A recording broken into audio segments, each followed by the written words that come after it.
First Coast News begins with breaking news. And right now we're following several breaking news stories at this hour. First, a 12-year-old boy has been shot in Northwest Jacksonville. So let's get right out to First Coast News reporter Stephen Dial. He's at the live scene of the shooting with what we know right now. Stephen. Anthony, we first learned about this shooting around 8 o'clock here on McMillan Street. It's not far from Edward Waters College on the north side of Jacksonville. Now, we know that that boy was shot in the leg and has non-life-threatening injuries. So JSO believes that he will survive from this shooting. But right now, there is an active investigation into who shot him, how he was shot, and how this all started. Now, there are two scenes here not far apart from each other on McMillan Street and near 5th Street. Again, this is near Edward Waters College. This happened around 8 o'clock. That boy, 12-year-old boy, shot in the leg. The good news tonight is JSO saying non-life-threatening injuries. So if you have any information, heard anything, saw anything, make sure that you call Crime Stoppers. You can remain anonymous. Anthony.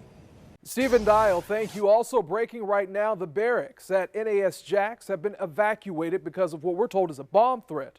A spokesperson for the naval base says a written note with a threatening message was found sometime this evening. At one point, the gates were closed, but they have since reopened. According to the city of Jacksonville, the base is more than 24,000 acres with more than 12,500 military personnel and more than 7,000 civilian personnel. Now, right now, it's unclear who is behind this bomb threat or where exactly that note was found.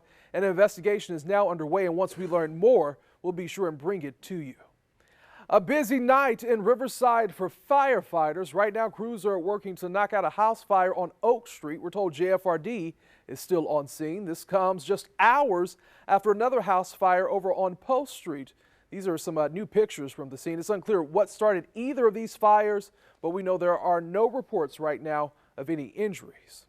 Well, you've probably seen different types of advertisements before. Those scratch-off flyers that say you might win a grand prize. One that went out in St. Augustine, well, it has some people upset tonight.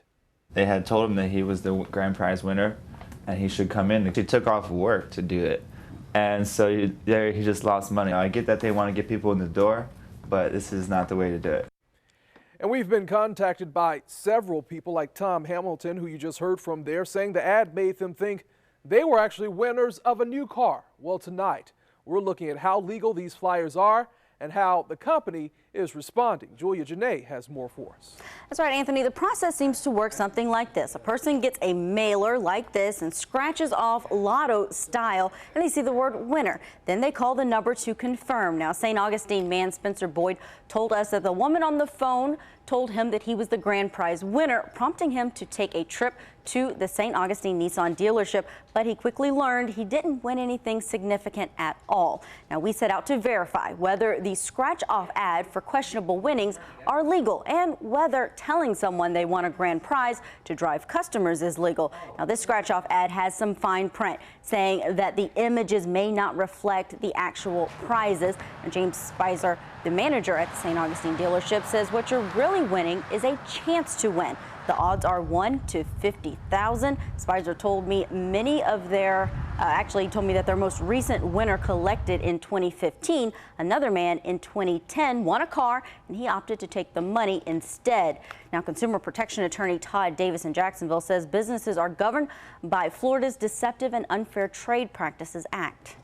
A lot of cases that have come out and said if the flyer has fine print on it, you've got to read it. And if the fine print says, if it says in big bold letters you've won, but the fine print says no, you haven't really won, then the courts are probably going to say, well, consumer, you shouldn't have relied on that.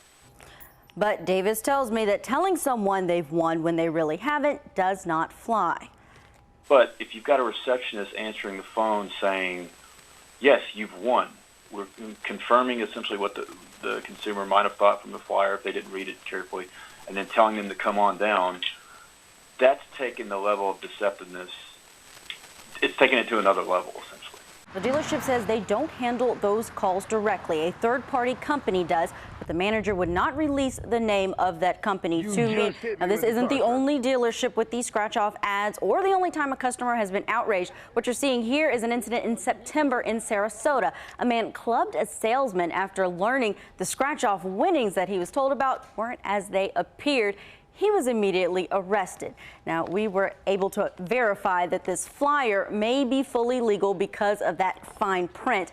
But if the receptionist made a false statement, that could fall under a misleading act. The manager told me that they will take steps to make sure those calls are answered in a way that will not be confusing to their potential customers in the future. He told me we're not okay with this. We regret that people were upset about an aggressive ad campaign that he says they've been doing for years. Reporting from the Information Center, Julia Janae, First Coast News.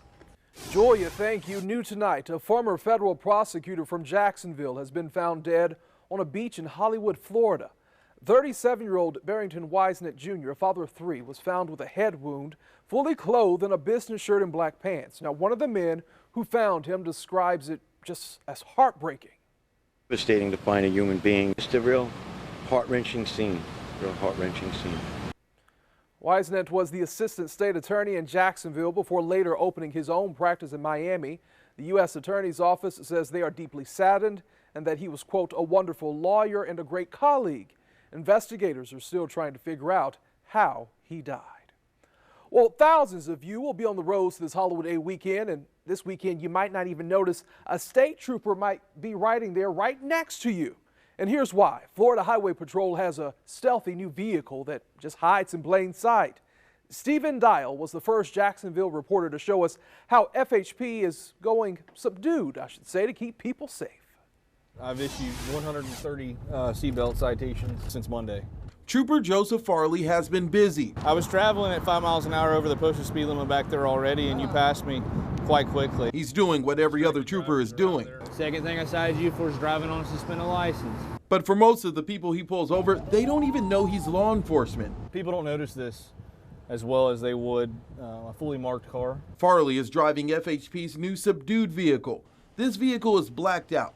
The law enforcement decals are reflective, so it's hard to see unless a light is shined on it. You know, people driving distracted, that's one of the leading causes of crashes nowadays is driving with a distraction, whether it's internal or external. When we went on patrol with Trooper Farley, within minutes he pulled over a vehicle. Whenever you passed me back there, you were sitting there on your phone and you accelerated the speed, or you passed the speed limit back there. About 3 minutes later, he pulled over a man who was not wearing a seatbelt. That stop revealed something important.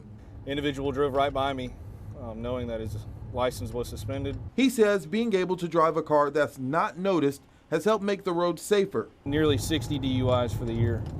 Right now, there are only 4 of these vehicles in the state. FHP in Jacksonville hopes to get more in the future. In Jacksonville, Stephen Dial, First Coast News. Stephen, thank you. Search crews are now stepping up their efforts to find this missing 72-year-old woman, Brunswick woman. Tomorrow, they will begin what's called a mass search for Linda Mansfield. An adult protective services worker got suspicious and filed a missing persons report. She says Mansfield believed her son was stealing from her, and when she went to check up on them, the son claimed Mansfield was out of town, even though her car and phone were still at home. Well, a Bank of America representative also claimed Mansfield's son, John Roosevelt, wrote 5 checks to himself from his mother's account this week. Right now, he is in jail on forgery charges. If you have any information, you're asked to call police. All lanes of I-10 at US 301 were shut down for several hours today because of a gas spill. Those lanes now reopened. A tanker carrying gasoline collided with a white Dodge Ram pickup truck, and that tanker spilled more than 700 gallons of fuel. It was a traffic nightmare earlier when both eastbound and westbound lanes were shut down as they all worked to clean up that area. Thankfully, no one was hurt during all of that. And tonight, we know more about the woman found dead along US 301. Florida Highway Patrol has identified her as 23-year-old Latidra Ellis. Officers say Ellis was walking along the road near the median when she was hit by a car. That car left the scene, so if you know anything about this, you're asked to call FHP. Well, would you believe me if I told you there was a 9-foot alligator at Coast Guard Beach on St. Simon's Island? Well, we've got the video so you can see it for yourself. This all happened around noon today, and it took several hours to get that alligator out. Our Honey Rodriguez was at Coast Guard Beach, and she says people there were probably just as shocked as you are. Today being the first day of Memorial Day weekend, a lot of people had headed out to the beach. It's a beautiful day, but I spoke to some beachgoers who tell me they saw something earlier today they never expected to see, at least not at the beach. That was crazy. I was actually here. It's a crazy feeling seeing, you know, a 10 or 11 foot gator just pop up out of the water. Crazy seems to be the word beachgoers are using to describe what they saw at Coast Guard Beach on St. Simon's Island. And it was hissing at everyone. It was crazy. Jennifer Galloway says it was a scary moment. I got in the water and everyone was like, get out of the water. Several agencies responded to help capture this 9-foot gator. According to the Georgia Department of Natural Resources, they see a gator there once every summer. They say alligators live in marshes that empty into the ocean, and then they're able to swim south towards the beach. The fire department was so quick to respond and get everybody out of the water before, you know, anything bad did happen. After several hours, the gator was finally pulled out of the water and loaded onto an ATV. People here tell me they're not letting the unwelcomed visitor keep them off the beach, at least not for this weekend. But I've been coming here my whole life with my family, so I'll keep coming back. I've been at that beach all my life, so yeah, I'll be back probably this weekend. In St. Simon's Island, I'm Hani Rodriguez, First Coast News. So listen to this. That wasn't the only alligator captured on the First Coast today. A 12-foot gator was caught at Mayport Road near Hanna Park. A First Coast News viewer sent us these photos. We're told FWC officials were called to remove it. Well, we've all heard about bad dates. Maybe you've been on one, but one man is suing a woman because of it, and you won't believe how much money he's asking for. Plus, a local cosmetics store is under fire tonight. What one employee did to deter dumpster divers. Well, the gator thing sounds kind of iffy, but nothing iffy as far as thunderstorm risk. There will not be any, at least not through Memorial Day. We'll take a look at when thunderstorms might return in just a few moments. We're continuing to follow breaking news. The barracks at NAS Jax once again have been evacuated because of a bomb threat. A spokesperson for the naval base says a written note with a threatening message was found sometime this evening. We know at one point the gates were closed, but they have since reopened. Right now it's unclear who is behind the bomb threat or where that note was exactly found. An investigation, of course, underway tonight. Well, we've all been on bad dates before. Maybe you haven't, maybe you have, but a 37-year-old Texas man actually sued his date for texting during a movie. You've probably heard about this story on social media. Well, now we're hearing from the people involved. Brandon Vesmar says Crystal Cruz sent multiple messages to a friend during the film and ruined his movie-going experience. So how much did he sue her for? $17.31. This is insane. I just couldn't even believe it. It's a principled action against a person who exhibited really insulting behavior towards me and towards everyone else. Well, Cruz says this is the most ridiculous thing she's ever heard. So she decided to meet Vesmar in person to give him his $17. So she says she could just move on with her life. Well, Well, Ulta Beauty in Jacksonville is under fire tonight after an employee was seen pouring bleach on products in the dumpster. That employee posted this video on Instagram with the caption, "For all the people who love dumpster diving, here's our recipe for you." A First Coast News viewer sent us this video. She calls it, quote, inexcusable.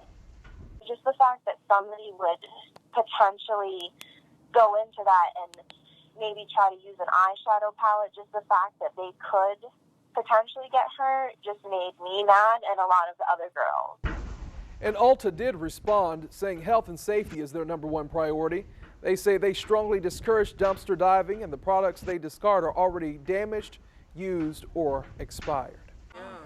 A 12-year-old girl who was shot during a sleepover last month has now died. Police say Rayma Eunice was sleeping on a couch in Lackawanna when she was shot by an 11-year-old boy with a mental illness. Officials say that boy found the gun in an abandoned home. As of right now, no one has been charged in this case. And several mobile homes and a car now damaged after a 2-alarm fire in East Palatka. This happened overnight at the A&W Mobile Home Park over on US 17. That fire initially started in the sales office, which is now destroyed. No one was hurt, but the state fire marshal is now investigating. Well, if you have tickets to see the Tedeschi Trucks Band tomorrow, you can breathe easy because dailies will be ready for the concert. That's what we've been told. The city has given the venue the official green light for the show. Tedeschi Trucks concert will be performing at, their band will be performing at 7 p.m. train with OAR, and Tasha Bedingfield will be in town Sunday. Earlier this week, Jack's president Mark Lamping responded to concerns about the venue not being ready on time. He said he quit if he wasn't ready. Memorial Day weekend is a time we remember those who gave the ultimate sacrifice for our country. It's not a time for celebration, but we do understand some people have a 3-day weekend and choose to relax and maybe have a drink or two. So we're verifying some common hangover cures to see if they'll actually work. To do that, we talked to Dr. Michael Barrett. He runs a family practice in St. Louis. The first cure we're going to look at is drinking tomato juice. Barrett told us that's not a bad idea. I think that could work because it would help with the typical dehydration that goes along with drinking too much. So tomato juice would be a little bit like drinking a sports drink. It's got some electrolytes in there as well as the fluid. So tomato juice and sports drinks get verified, but mostly because of the water. Dr. Barron also says you shouldn't just drink water before you go to bed. Instead, pace your drinking alcohol with water throughout the night. You might think about taking an ibuprofen before bed. Dr. Barron also says you need to be careful with over-the-counter meds. So over-the-counter pain meds are a little bit of a problem with alcohol because they can affect the liver. And so most of those medicines do come with a warning that you should be careful in terms of taking them and then drinking alcohol, particularly if it's enough alcohol to cause a hangover. So this hangover cure is false and not recommended by doctors. There's always food to help soak up your drinks, but Barron tells us you might be too late. Food is really going to be most helpful up front. So if you eat first, have a normal dinner before you go out, and that way there's some food in the stomach to slow down the absorption of alcohol. So eating after drinking goes into the false category. So just to recap, if you're going out, here's what you need to do. Eat before you drink and make sure you stay hydrated with water between drinks. But Barron says the best advice when it comes to hangovers is to take it easy and not get one in the first place. I think generally if you stick to 1 to 2 drinks, that's the best medical advice that we can give people. If you're looking for us to verify something, just drop us a line at verify@firstcoastnews.com. You can tag us or tweet us or just send us a Facebook message. And if you're going to be out this weekend, out and about, we can finally say it is going to be sunny, nice and sunny. Enjoy it instead of saying, right, but we know we need the rain. So I'm going to say this, haven't said it in a while. High pressure, it's our fair weather friend because we've had a good amount of rain, at least on the short term, and with that high pressure system very near, if not settling slightly to our south, it'll keep moisture and certainly any rain producing clouds around us. That is South Florida and the Panhandle at the nearest. Now the beaches will even continue warming up, but the beaches from St. Augustine Beach all the way north to St. Simon's Island, you'll get a sea breeze during the afternoon. So during the afternoon, temperatures there will be at least 10 degrees cooler than inland. For Duval, again, we're going to start out in the 50s away from the water. That implies dry air, so it could even feel hotter than 93 if it wasn't for the fact that at least we have the dry air. What about beyond Duval? Well, north of the Okefenokee again, a nice start during the morning. Maybe lows in some spots below the 60-degree mark. A nice breeze on the Georgia coastline out toward Lake City, more specifically White Springs, and the Folk Festival for camping. Yeah, not too bad overnight, early in the morning, but certainly going to heat up during the afternoon. Maybe in addition to music, find the wanting to cool off in. Down around Palatka, it's the Crab Fest. You'll get a late afternoon sea breeze. Big 3-day weekend, right? Here's how we're going to go. Notice the morning lows gradually increasing. That means gradually becoming more humid, and the afternoon highs building so that by Monday, some of the hottest temperatures we've seen so far this technically spring. But Monday, certainly the day to remember, going to start feeling summer-like in that it's going to start feeling humid. Now, once we get that moisture, we'll eventually begin to see some showers and thunderstorms, but I don't think we'll see anything Saturday and Sunday, and even Monday. I think probably 99% of us will go by without any risk of lightning at all. As we then finish up the month, we'll see a gradual increase in showers and thunderstorms, but even if you have plans to maybe go to the amphitheater on Tuesday night, probably looking pretty good. Might be able to see some satellites overhead, nice sky gazing. But then as we make it from May into the beginning of the official hurricane season, we start to head toward the unofficial beginning of thunderstorm season. We're going to take a break and we'll be right back. Flowers.